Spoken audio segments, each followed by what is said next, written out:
વાલા ભક્તો, આ સંત મંડળમાંથી શીખવા જેવું છે. આપણે 2-4 જણાનું કે 25 જણાનું 50 જણાનું ગ્રુપ હોય, એમ નક્કી કરી આજ આપણે બધાએ 10-10 કલાક સ્મરણ કરવાનું છે લખાવાના, તો સમૂહમાં ભજન વધશે. આજ આપણે આટલા દણાએ થઈને આટલા દંડવટ કરી નાખવા છે. હાલો, કોણ કોણ કેટલા કરાવશો લખાવો. એ ભાઈ, દંડવટનો ફાળો, નામ સ્મરણનો ફાળો, કીર્તનનો ફાળો, પદયાત્રા આપણે આ મહિનામાં આટલી કરવી છે એનો ફાળો, પદિશના આપણે આટલી કરવી છે એનો ફાળો.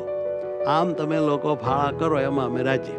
પૈસાનો ફાળો કોઈ કરે તો અમારો મગજ જાય, પણ ભજનનો ફાળો જો તમે કરો અને આવો ફાળો કોઈ આગેવાની લઈ અને કરે અને એવું ગ્રુપ તૈયાર કરીને ભજન કરાવે ખરેખર, તો એના ઉપર રાજી ખરેખર.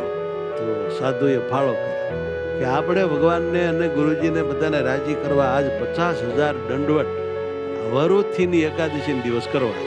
પછી ભોયરામાં બધા એવા ભગવાન રાજા ધીરાજને આગળ પધરાવીને એલઈડીમાં વર્ણી વેચના વીડિયા જોતા થકા હવારના મંડાણા, હવાર સુધી કર્યા. પછી દંડવટ કર્યા 1,02,772 દંડવટ થયા. આમ તમે લોકો ફાળા કરો એમાં અમે રાજી. કેમ જે એનાથી બધાને ભજનનું બળ મળે છે, ભજન થાય છે, આપણે ભજન કરવું છે. કેમ જે ભજન જ કરવા જેવું છે. જય સ્વામિનારાયણ.